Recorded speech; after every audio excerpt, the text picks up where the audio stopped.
Good afternoon, or perhaps good morning, depending on your time zone. Welcome to this week's session of Integrity Data's ACA Summer Educational Series. We, of course, recognize your time is valuable, and we thank you for joining us today. I'm Shelley Austin, Customer Engagement Manager at Integrity Data, and joining me also today is Gary Schmidt, Customer Care Representative.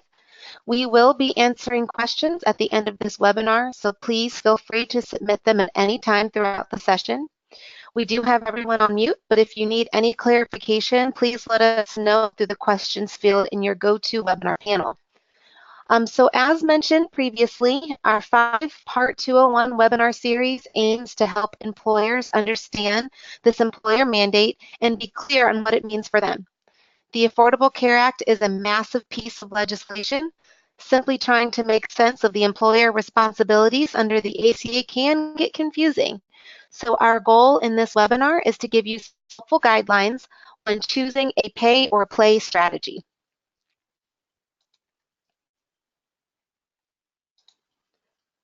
So very briefly, who is Integrity Data? Integrity Data provides solutions to improve business processes for payroll and human capital management, including simplifying Affordable Care Act tracking and reporting, enhancing Microsoft Dynamics GP payroll, and supporting employee financial wellness. Celebrating over 20 years in business and serving over 10,000 organizations, your people are always our priority. So let's get started. Cooperating with Affordable Care Act employer compliance requires preparation. We've organized this preparation into 3 pillars. First of all, there's eligibility determination. We talked about this previously, and you can find the recording on our website, which is www.integrity-data.com/ACA-201. 2, deciding on a pay or play strategy, which is today's topic. And 3, record keeping for the required IRS reporting. We will discuss this in our final ACA 201 webinar next week. Remember, all steps toward compliance are connected. Choices you make for one do affect another. This cycle never ends. It is a continuous process year after year. Now let's go ahead and dive into the pay or play strategy. Let's start with what are the pay or play strategies. Pay. This means to offer no health plan, which equals you then accept full risk of the bigger penalty. Play with table stakes. This means that you're going to offer coverage, but it is not compliant coverage.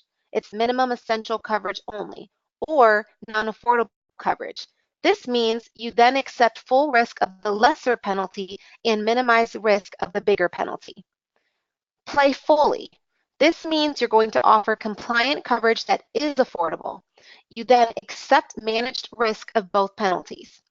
Before making a decision on what strategy to choose, connect with other departments and professional advisors about choices and strategies for ACA compliance as soon as you possibly can. This compliance burden should not fall solely on the shoulders of the person who drew the short straw. Choices about measurement methods, measurement periods, and the qualify of coverage must be made collaboratively and with respective guidance from an insurance broker or someone knowledgeable with the Affordable Care Act.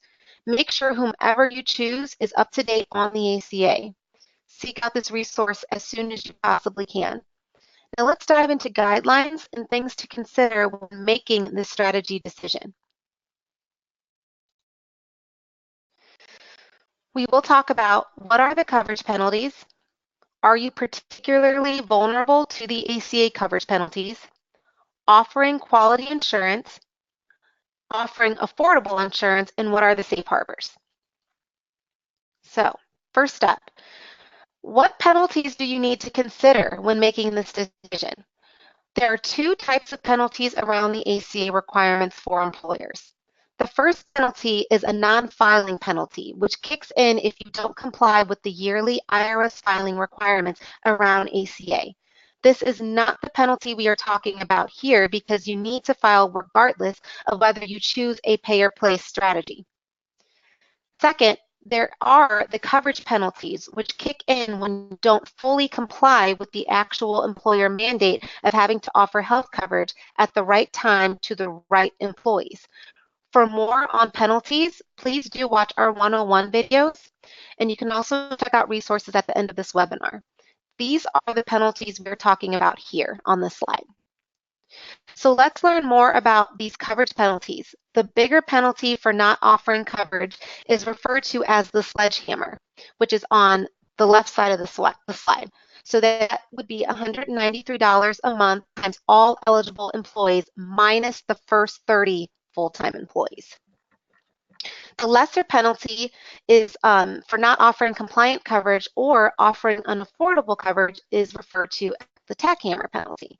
So this penalty is $290 a month times the number of eligible employees who got a subsidy on the exchange. So an employer who chooses to pay therefore offers no health plan and accepts full risk of the ACA sledgehammer penalty.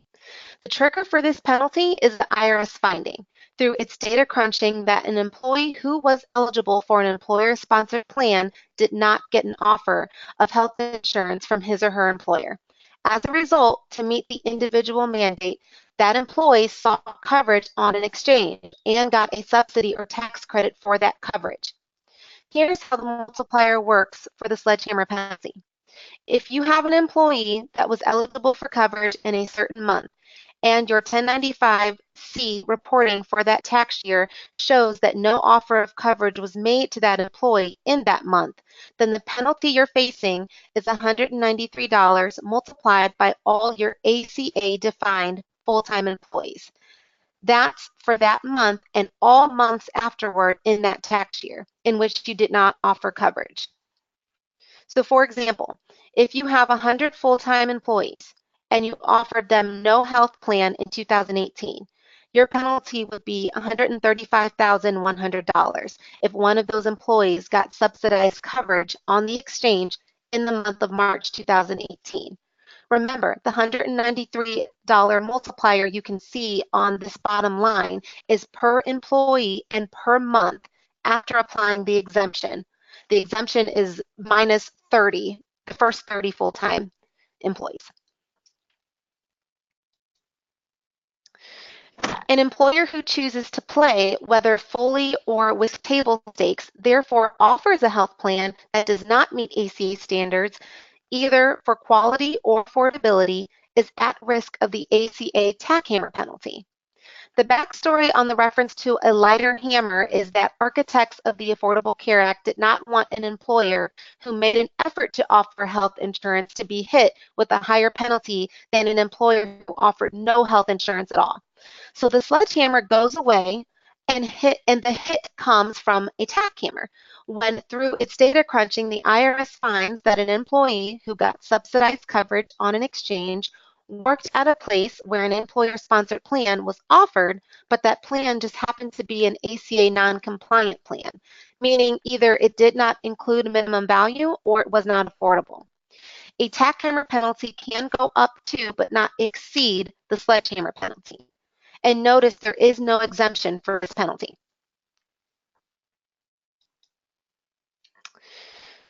To help you make a decision on whether to pay or play, another thing to consider is whether you are particularly vulnerable to the ACA coverage penalties. Organizations that do not have stable workforces or higher paid employees with consistent hours have the greatest risk of being hit by these coverage penalties.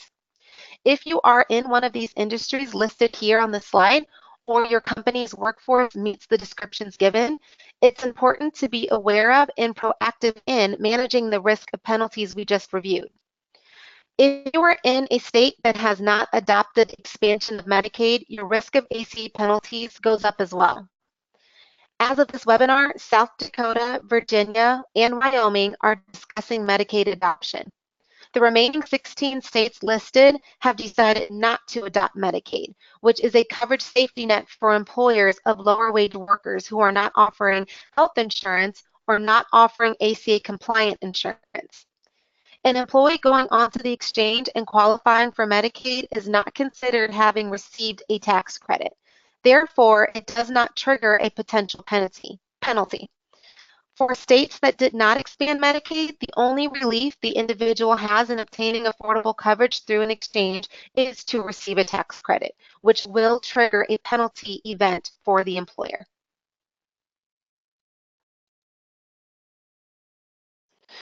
As you decide on your strategy and manage your risk of ACA coverage penalties, make sure the health insurance you offer provides minimum value. One of the issues that an ACA created is that a federal law defining what minimum value standards are could bump up against the state's right to dictate what insurance coverage is offered in their state. This is why it is important to make sure you have a knowledgeable insurance broker who can weed through this potential conflict. Another thing to consider as you decide on your strategy and manage your risk of ACA coverage penalties is to make sure the health insurance you offer is affordable. When enacted, the ACA stated that employers had to provide affordable health coverage where the employee's cost of self-only coverage would not exceed 9.5%. Now this has increased to 9.56% of their modified adjusted gross income as reported to the IRS on their personal tax returns. Yes, this means that the employer is required to provide access to affordable coverage that is tied to the individual employee's personal tax returns. Realizing that employers have no access to individual employee tax returns, the IRS established safe harbors that can be used by employers with compensation information the employer does know, such as how much the employee is getting paid. Although optional, not using a safe harbor may subject the employer to a potential penalty risk which they have no control over. Selecting a safe harbor puts penalty risk management at the control of the employer. 3 safe harbors are available to choose from: the W-2 safe harbor, rate of pay safe harbor, and federal poverty line safe harbor. Important to note is that affordability is tested only on the employee's cost for self-only coverage on the least cost plan they were offered. The least cost plan the employee was offered may not be the plan they selected. All reporting and affordability calculations are based on the least cost plan offered. At this time, there are no affordability standards for spouse independent coverage. The IRS does have the power to define affordability standards for spouse independent coverage at a future date. Safe harbors establish ceilings, not to exceed. Our experience is that in most cases, the employee's cost for self-only coverage falls below the maximum allowed by the safe harbor being selected. We will quickly cover the 3 different safe harbors. First, the W-2 safe harbor. For calendar year 2018, the employee contribution for their self-only coverage may not exceed 9.56% of the employee's Box 1 wages, as reported on their W-2s. As an example, if an employee's W-2 Box 1 wages are $100,000, the employer can require the employee to contribute up to $9,560 for the least cost plan offered. The above table illustrates how this safe harbor can fluctuate based on monthly compensation. There is no correlation between the employer's actual cost for offering the coverage and what the employee contribution is. In this case, even if the employer's total cost of providing the employee coverage was $6,500 during the year, the employer could still require the employee to contribute $9,560. This safe harbor is best used when compensation is not based on hourly pay rate, but is based on commissions, tips, piecework, etc. The drawback of this safe harbor is that if compensation for an eligible employee decreases during the stability period, the employer must still offer affordable coverage based on their actual compensation. For example, a $10 an hour employee in a stability period has their hours cut to 10 per month. The employer would be required to provide health coverage not to exceed $9.56 for that month. Remember, safe harbors establish ceilings. The reality is, in most cases, the actual employee's contribution for their self-only coverage will fall below the ceiling. Next, the rate of pay safe harbor. This is the most commonly used safe harbor, especially for employers who have hourly workers with varying schedules. It cannot be used when compensation is based on commissions, tips, and piecework. This safe harbor shields the employer from absorbing more of the cost of health coverage when an employee's compensation may fluctuate between months. It is based on the lowest hourly rate at the start of the plan year and remains constant, except when the hourly rate may fall in a subsequent month, and for that month, the lower rate is used. As an example, calculation. Lowest hourly rate is $15. Its equal or greater than calculation is $15 times 130 times 0.0956, which equals $186.42. The assumption is that if an employee worked 130 hours per month in their testing period, the employer should reasonably expect them to work 130 hours in the corresponding stability period. The affordability percentage established at the start of the plan year remains in effect the entire plan year. Non-calendar year plans can only change the affordability percentage and rate when the plan is renewed. Can be used for salaried employees, and you can take annual salary and divide by 2,080 to get the hourly rate. If employee receives a raise within the plan year, the effect of this raise will not come into play until the plan year is renewed. Lastly, the federal poverty line safe harbor. This is considered the most affordable coverage an employer can provide an employee. It is based on mainland federal poverty line multiplied by 9.56%, then divided by 12 to get monthly cost. So for 2018, 12,140 times 0.0956 divided by 12 equals $96.72. For non-calendar year plans, calculation established on plan start date remains constant through the entire plan year. Reported on IRS Form 1095-C, line 14 as 1A, which means qualifying offer. If this safe harbor is used in conjunction with offering minimum value to the employee at least minimum potential coverage to spouse and dependents, it becomes a qualifying offer.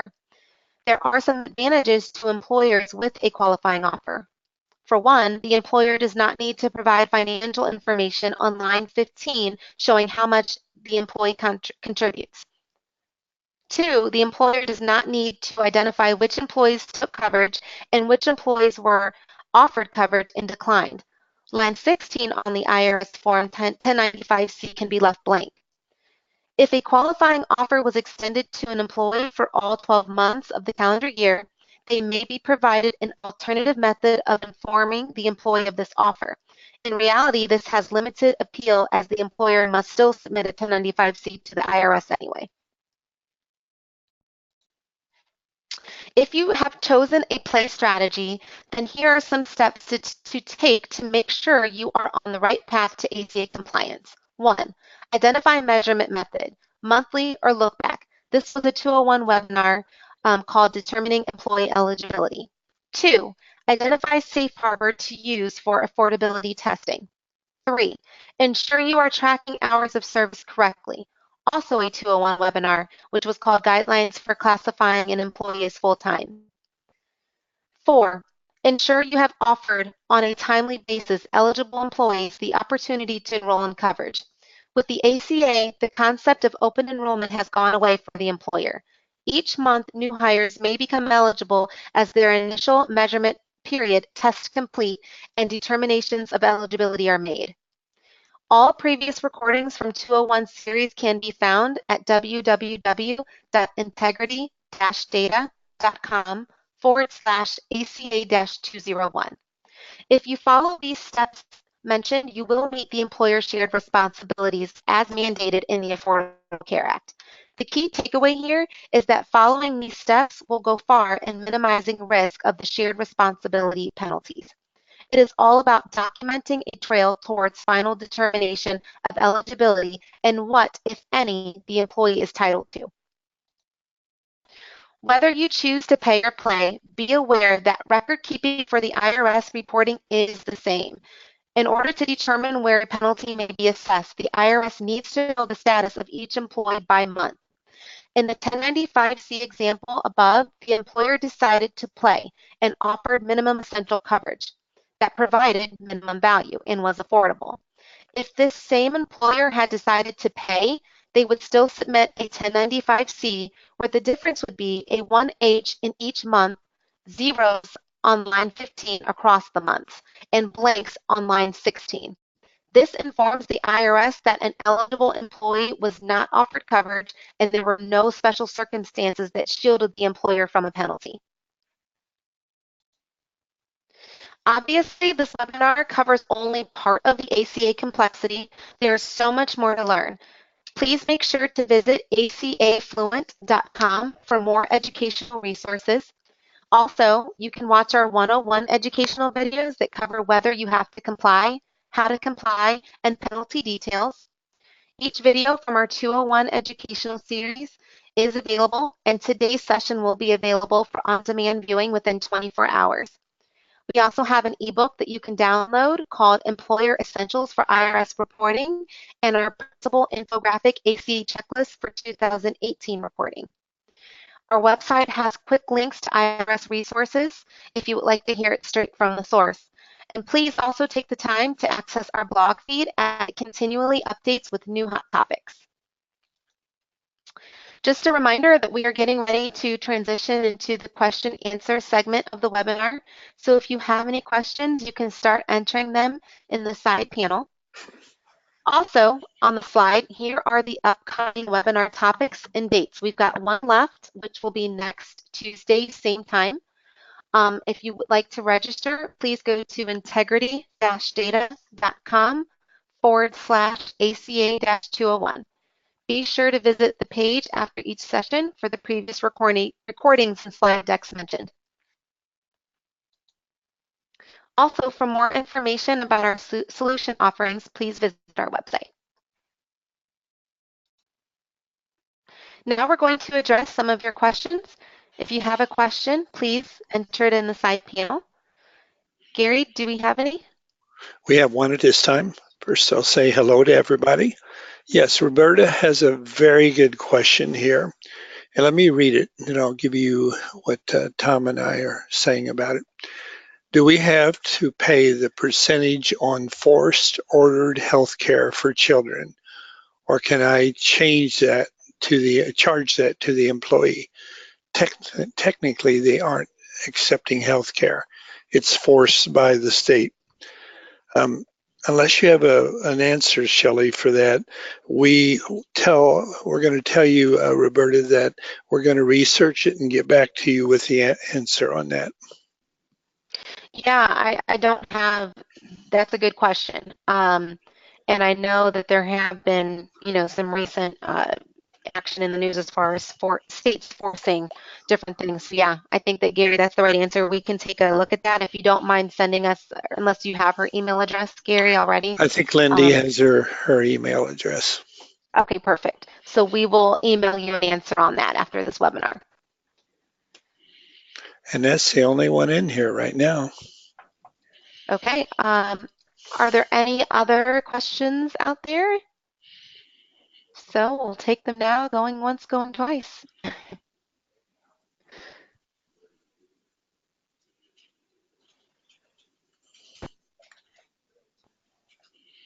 All right. I don't think there are any more, right, Gary? Roberta says sold to a Roberta. She wins. All right. You win, Roberta. All right. Well, we want to thank everyone for joining us today. And we definitely hope that you found this presentation informative. If any questions come up after this webinar, please feel free to email our support email address, and we will answer your question as soon as possible, the same way we will do for Roberta. But other than that, we hope to see you next week for our final summer educational series. Until then, hope everyone has a great week. And thanks again for joining us. Bye. Goodbye.